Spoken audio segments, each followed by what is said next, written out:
Hello again, and thank you for joining us for this Tuesday's edition of Alaska Weather. Up first on the hazardous weather graphic again, no advisories, watches, or warnings out anywhere around the state for the next day or two anyway, maybe longer. Satellite imagery showing a pretty good front out to the west there in toward spreading rain and wind into the central Aleutians, and the front just getting past Shemya out there. And then to the east, a lot of high pressure covering the eastern Bering Sea. You can see mostly clear skies extending from the Chukchi Sea in the Arctic there, all the way down across the eastern Aleutians. Pribilof, just some cirrus, and that's it. Sunny skies there, Alaska Peninsula, Bristol Bay, Kodiak Island, as well as much of the central and western part of the state. Got a few clouds there over the Copper River Basin, shifting eastward. That's spreading some cirrus in across the Kenai Peninsula and up across Cook Inlet into the Susitna Valley. And that extends on up into the Fairbanks area, pushing eastward there toward Tanana, and then that's some same cloud mass extending into the Copper River Basin to some extent. Otherwise, partly to mostly sunny in areas of the Panhandle with a few scattered showers around, but nothing too terribly heavy at all. And that front out to the west, you can see weakening as it moves eastward there, and will continue to do so. In fact, it won't make much more eastward progress than what's already done now, as it'll just kind of shift off to the north and northwest there as high pressure holds over the Bering Sea for the next couple of days. And for today, you can see the strong high pressure area centered just off the Yukon Delta coast there near St. Lawrence Island, extending northeastward across the north slope there with another center over Mackenzie River Bay. And then a weak trough in the eastern interior producing some areas of clouds and scattered light snow showers, nothing significant at all.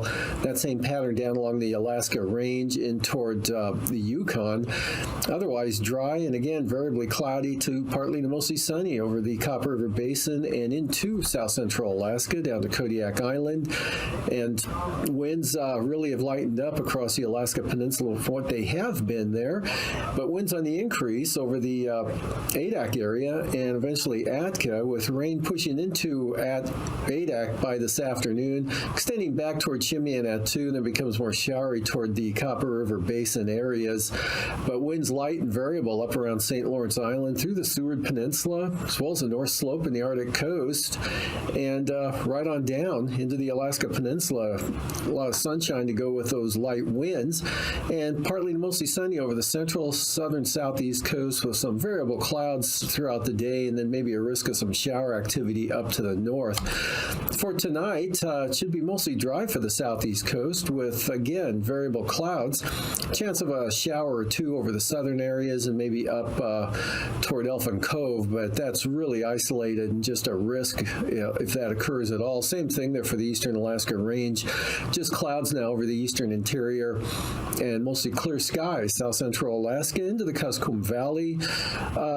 Eastern Bering Sea, not much change. That front may spread some rain into Atka, but starting to weaken now. And again, the flow from southeast to northwest holding that front back as the high pressure directs it all up into Russia, and the main low center holding way back to the west there, southwest of the Komodorsky Islands, at about 981 millibars.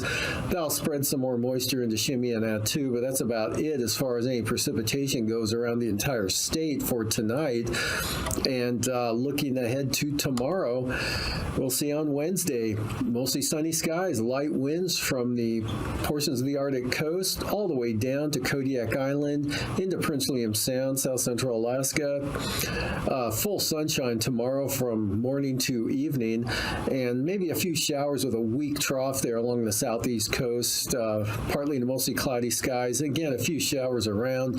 Some of that may slip on up into the eastern Copper River Basin, but that'll mostly be over the Wrangell Mountains, and probably nothing even down to the North Gulf Coast there. Just a few clouds for Prince William Sound, but winds light and variable over the interior out to the west coast, and for the North Gulf Coast as well, light variable winds.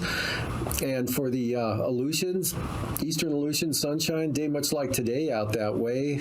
Clear skies. You can see the clearing actually pushes farther to the west than it was today, although there may be a few clouds out that way, but still partly mostly sunny for the Pribilofs on up to St. Lawrence Island. Maybe some fog developing there over the Bering Strait under that high center, but it won't be too extensive. And then moving on to the outlook for Thursday. Again, nothing but high pressure over the interior, so very light winds over the northern Bering Sea with maximum sunshine there from St. Lawrence Island in across the Seward Peninsula. Mostly sunny skies even for Simeonatu will see occasional light rain or snow. Same thing for Adak and Atka, but those amounts will be light. Winds not too bad coming down from what they were, which they weren't too strong to begin with. Mostly sunny skies over the eastern Aleutians. East winds maybe 10 to 20 miles an hour, 15 to 20 for the Alaska Peninsula. Out of the east or northeast, light east winds for the Pribilofs, and it's a light northeast breeze along the southwest coast, keeping it dry and cloud-free throughout the day, even into Togiak Bay. Dillingham, King Salmon looking good.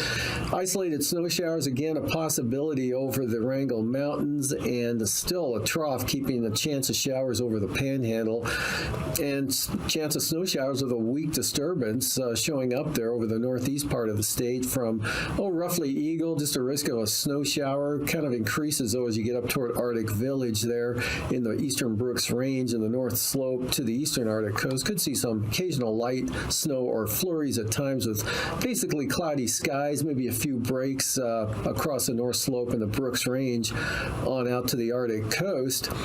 Otherwise, moving on to temperatures. Lows tonight in the Panhandle in the 30s, mid-teens for the Copper River Basin, call it 10 to 15 for the Kuskokwim Valley, 10 to 15 also for Bristol Bay, right around freezing for Kodiak, upper 20s to lower 30s cover that area, and in the 20s for South Central Alaska, a little milder toward Homer and Soldovia, about 31, 33 for Seward, and about 30 for Valdez. Highs tomorrow, 45 to 50, South Central Alaska, mid-40s for the Copper River Basin, 30 to 35 for the Kuskokwim Valley, and 35 to 40 for Bristol Bay, mid-40s Kodiak Island, Middleton Island, 47 for Seward, and looks like near 50 over the northern Panhandle, actually call it upper 40s to lower 50s for the southeast coast. Lows mid-30s to near 40 for the Panhandle on Thursday morning, around 20 for the Copper River Basin, 15 to 20 in the Kuskokwim Valley and the Bristol Bay area, mid-20s to lower 30s South Central Alaska, and mid-30s for Kodiak Island. That'll be followed by highs even warmer for the Panhandle, mostly in the 50s everywhere, 50 to 55. Same thing for the Susitna Valley, highs in the lower to mid-50s, and 45 to 53 for the Kenai Peninsula, upper 40s to lower 50s Kodiak Island, mid-40s in the Copper River Basin, near 40 in the Kuskokwim Valley, and now lower 40s for Bristol Bay.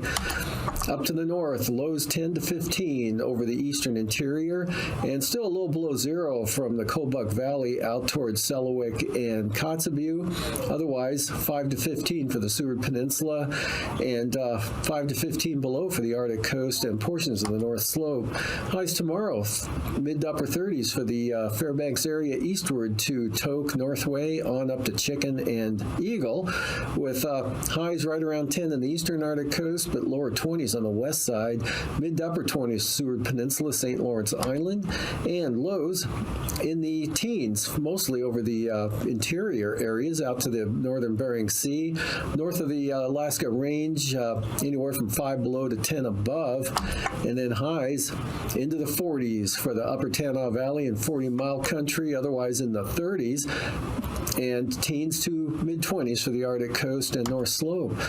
Down to the Bering Sea and the Aleutians, lows tonight in the 30s, mid-20s for the Pribilof, single numbers along the southwest coast, Alaska Peninsula in the mid-20s, highs tomorrow 35 to 40 for the eastern Aleutians, Alaska Peninsula, mid-30s in the Pribilofs, lower 40s, central western Aleutians, followed by lows back in the mid-20s for St. Paul and St. George, upper 20s, lower 30s for the remainder of the Aleutians, followed by highs mostly in the 40s, except mid-30s in the...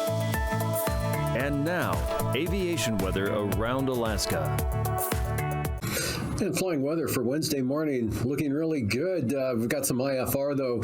St. Lawrence Island up through the Bering Strait and just clipping the northwest capes there.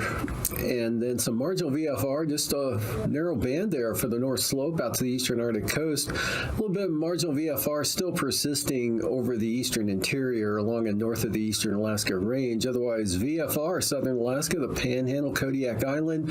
Still a little bit of marginal VFR, though, for the Bering Sea side, the Alaska Peninsula. Then a weak front kicking off some IFR there for Atka Island. And for the afternoon, that band out west there even gets narrower, but still hung up over Adak. And there's some VFR now from Atka Island eastward to the Alaska Peninsula. Still looking at some marginal VFR there on the Bering Sea side of the Alaska Peninsula. Solid VFR for interior Alaska, including the Gulf into the Panhandle. A little bit of marginal VFR there on the north shore of St. Lawrence Island, right up through the Bering Strait, and clipping the northwest coast there, just north of Kivalina or near Kivalina or to the north up to Cape Lisburn, Point Hope, and the western central Arctic coast, possible marginal VFR in the afternoon. And for the morning Thursday, marginal VFR, North Slope, Arctic coast, and pretty good, though, east of Dead Horse, Barter Island, Kaktovik, looking pretty good in the VFR zone. And that extends southward right into the Gulf of Alaska. Panhandle, good VFR. Northern Bering Sea, VFR. Even the eastern Bering and southeast there. Into Bristol Bay, solid VFR. And the eastern Aleutians, mostly VFR. And still a very narrow band of IFR now, getting so narrow, kind of getting pulling back to the west a little bit, more toward Amchitka, so that leaving Adak and Atka, and western Aleutians, mostly marginal VFR, as well as the southwest Bering. And then for Thursday afternoon, marginal VFR, southern Bering Sea and the Aleutians. Elsewhere, VFR, Panhandle, same thing, exception being the Arctic coast up there and the eastern North Slope, eastern Arctic coast and eastern North Slope. Anatuvik, VFR, same forecast for Adigan, good VFR. Lake Clark and Merrill, VFR, either approach, and rainy, VFR. Windy, looking good as well, finally. VFR on either entrance. Isabel, VFR. And Mentasta still in that marginal VFR zone there, so it'll be marginal at times throughout the entire day Wednesday on either entrance there. And Tanita, VFR. Good VFR for Portage, even on the eastern entrance. And Chilkoot and White, VFR. Looking at the freezing levels, we've got about 2,000 feet over the southeast coast, and then the surface up across northern Cook Inlet, along the western Alaska Range into the Copper River Basin, and still south with some persistent northwesterly flow there. Freezing level still just south of the Alaska Peninsula, but now north of the Pribilofs, and then a pretty good surge of warm air coming up into the central Bering Sea, right across Adak and Atka, 6,000 to 8,000 feet there. And for icing, with that push of warm air, there'll be an increased moisture. Isolated moderate rime icing possible for Adak and Atka, westward to about Kiska Island, and then that extends northwest to the Russian coast, about 5,000 to 11,000 feet. No significant icing expected elsewhere across the forecast area. And looking at the jet stream, big upper level high there over the Russian Far East, and north winds coming around that out of the Arctic onto the Arctic Arctic coast. Turn northeasterly 75 knots there, approaching the Nulato Hills, into about 95 knots over the northern Bering, and then turning northwest at 80 knots across the eastern Aleutians, and then that low farther to the west, bringing some southeasterlies up to 90 knots into the far western Aleutians. 9,000 feet, we've got southeast winds, 40 knots across Adak and Atka, picking up to about 50 knots over the western Bering. Otherwise, pretty light over the interior. Still an easterly breeze there out over the Yukon Delta of about 25 to 30 knots. Otherwise, increase in the winds there on the south coast of the Panhandle due to that low off to the southwest. And 3,000 feet, pretty good wind-wise. Strongest winds out west there ahead of the frontal boundary, southeast 40 to 45 knots across the central Aleutians. Turbulence, moderate chop, Adak and Atka. Light to isolated moderate turbulence for the Nunivak Island area and Yukon.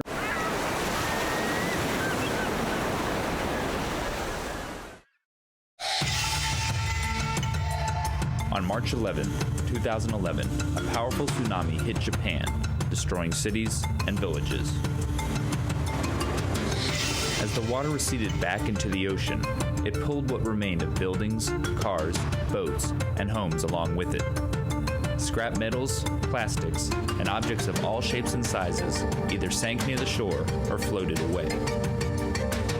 In the days that followed, large masses of floating debris could easily be seen by satellite imagery and aerial photos.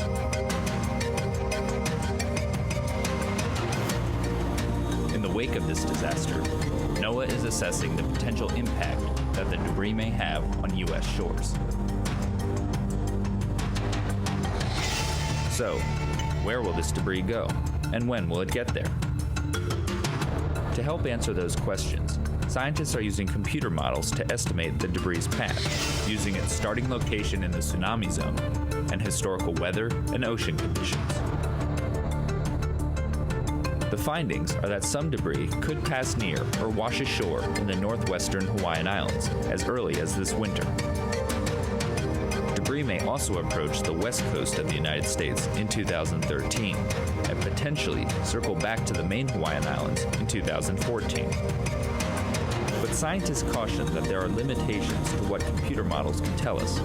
Now that the debris has moved out of satellite view, and with currents and winds in the Pacific constantly changing, there is no guarantee that the debris will stay on the predicted path. Items will sink along the way, or break up and disperse in many directions. Despite these unknowns, NOAA and its partners are collecting data, assessing possible impacts, and making preparations in case debris does wash ashore. The 2011 tsunami in Japan reminds us that the devastation that happens on land can also become a marine debris issue at sea. Imagine all of this underwater. In a major tsunami, it could happen. In this part of Washington state, it's happened before, hundreds of years ago. Sometime in the future, it will likely happen again. But we can be ready. If a tsunami strikes, this school will provide a place for people to ride it out above the waves. We're in Westport, Washington, and right behind me is the very first tsunami vertical evacuation center in the United States.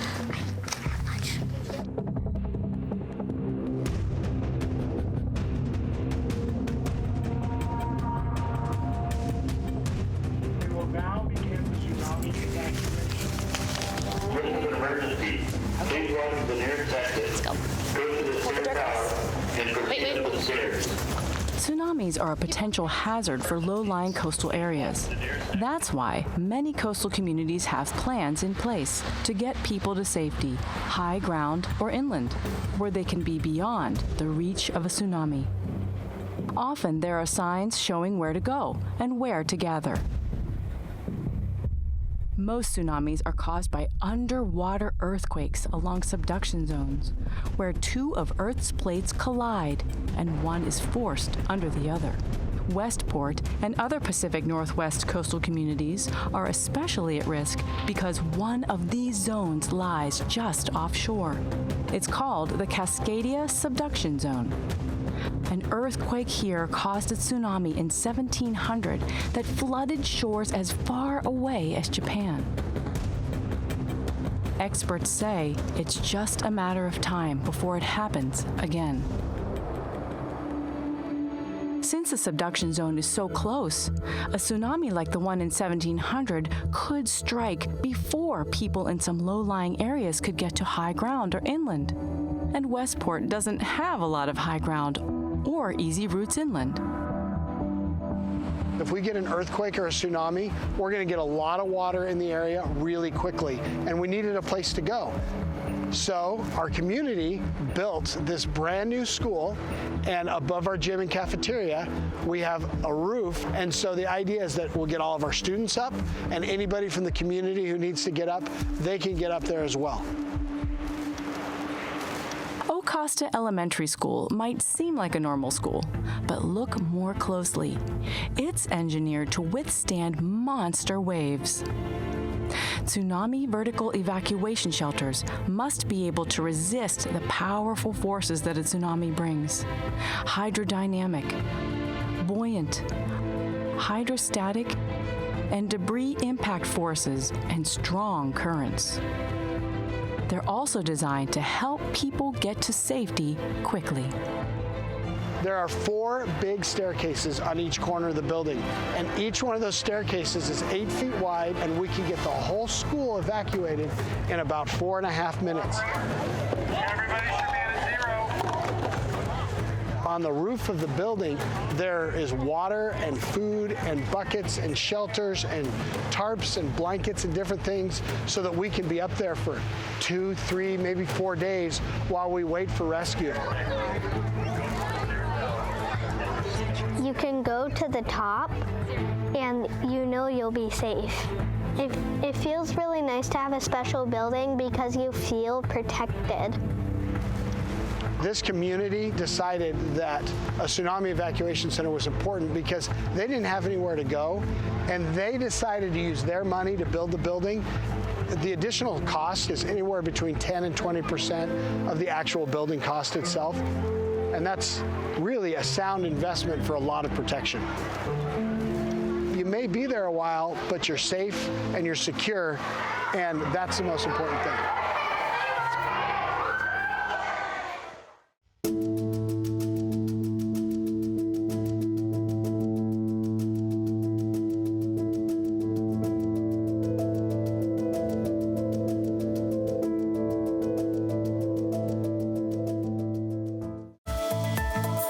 And now, marine weather around Alaska.